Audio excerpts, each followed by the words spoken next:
హైదరాబాద్ తర్వాత అంతర్జాతీయ స్థాయి ఐటీ సంస్థల ఏర్పాటుకు అనుకూలంగా ఉన్న నగరాలపై ఈ మధ్య నాస్కామ్ విడుదల చేసిన నివేదికలో కరీంనగర్కు స్థానం దక్కింది. భౌగోళికంగా అనుకూలతలో కరీంనగర్, వరంగల్ నగరాలకు ఈ హోదా ఉందంటూ ఆ నివేదిక తెలిపింది. కరీంనగర్ అభివృద్ధికి మంచి అవకాశాలున్నాయని వివరించింది.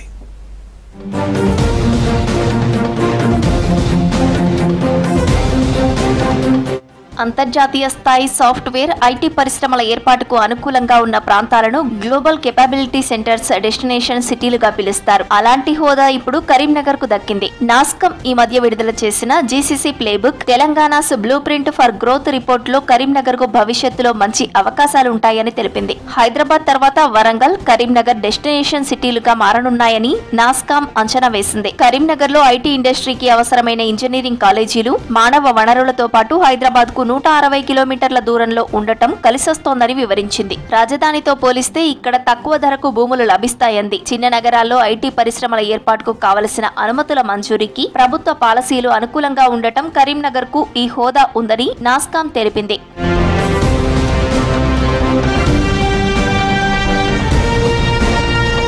ఇప్పటికే కరీంనగర్ సిటీలో ఐటీ టవర్ నిర్మాణమై కొన్ని కంపెనీల కార్యకలాపాలు సాగుతున్నాయి. ఇంజనీరింగ్, పాలిటెక్నిక్ కళాశాలలు, శాతవాహన యూనివర్సిటీ ఉండటం ఐటీ ఇండస్ట్రీ విస్తరణకు ఉపయోగపడుతుందని నాస్కామ్ తెలిపింది. ట్రై సిటీగా ఉన్న కరీంనగర్ ఐటీ హబ్ గా అభివృద్ధి చెందుతోందని కూడా నాస్కామ్ రిపోర్ట్ లో పేర్కొంది. కరీంనగర్ ఐటీ టవర్ లో ఇప్పటికే స్టార్టప్లు, ఐటీ సర్వీస్ ప్రొవైడర్లు పనిచేస్తున్నట్లు వివరించింది. జిల్లా నుంచి 15,000 మందికి పైగా టెక్, R&D, BPM ప్రొఫెషనల్స్ ఉన్నారంది. ఒక యూనివర్సిటీ, 20కి పైగా కాలేజీలు ఉన్నాయి.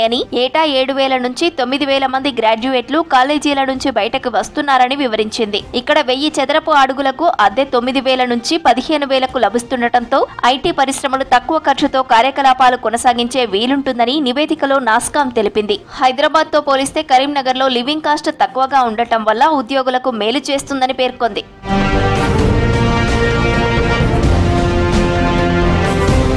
గ్లోబల్ కేపబిలిటీ సెంటర్ అంటే ఇతర దేశాల్లోని టాలెంటెడ్ టెకీల సేవలను, సామర్థ్యాన్ని తక్కువ ఖర్చుతో ఉపయోగించుకుంటూ వ్యాపార వృద్ధికి తోడ్పడే ప్రాంతం. ఇలాంటి సెంటర్లు అంతర్జాతీయ వ్యాపారంలో కీలక పాత్ర పోషిస్తాయి. ఇండియాలో ప్రస్తుతం 1700కు పైగా జీసీసీలు ఉన్నాయి. ఇందులో 355 వరకు హైదరాబాద్ లోనే ఉన్నాయి. మొదట్లో బ్యాక్ ఆఫీస్ కార్యకలాపాల నిర్వహణకు ఏర్పాటైన జీసీసీలు క్రమంగా ఫ్రంట్ ఆఫీసులుగా రూపాంతరం చెందాయి. ఒక్క జీసీసీ ఏర్పాటైనా అందులో 500 మంది నుంచి 1000 మంది వరకు ఉపాధి అవకాశాలు లభిస్తాయి.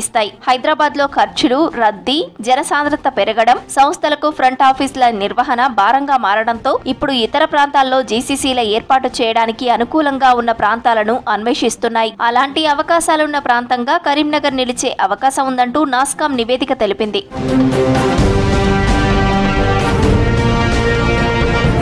కరీంనగర్ రాష్ట్రంలోని 3వ అతిపెద్ద నగరం. నిజాంల కాలంలోనే హైదరాబాద్ స్టేట్ లో కీలక పరిపాలన కేంద్రంగా కొనసాగింది. గోదావరి, మానేరు ఉపనదుల ప్రవాహంతో నీటి కొరత లేని ప్రాంతం ఇది. ఉత్తర తెలంగాణ జిల్లాలకు ప్రధాన విద్య, ఆరోగ్య కేంద్రంగా ఉంది. రోడ్డు, రైల్వే మార్గాలతో దేశంలోని ఏ ప్రాంతానికైనా వెళ్లగలిగే వెసులుబాటు కరీంనగర్ కు ఉంది. ఇప్పటికే ఇంజనీరింగ్, మెడికల్ కళాశాలలతో ఎడ్యుకేషన్ హబ్ గా పేరు పొందింది.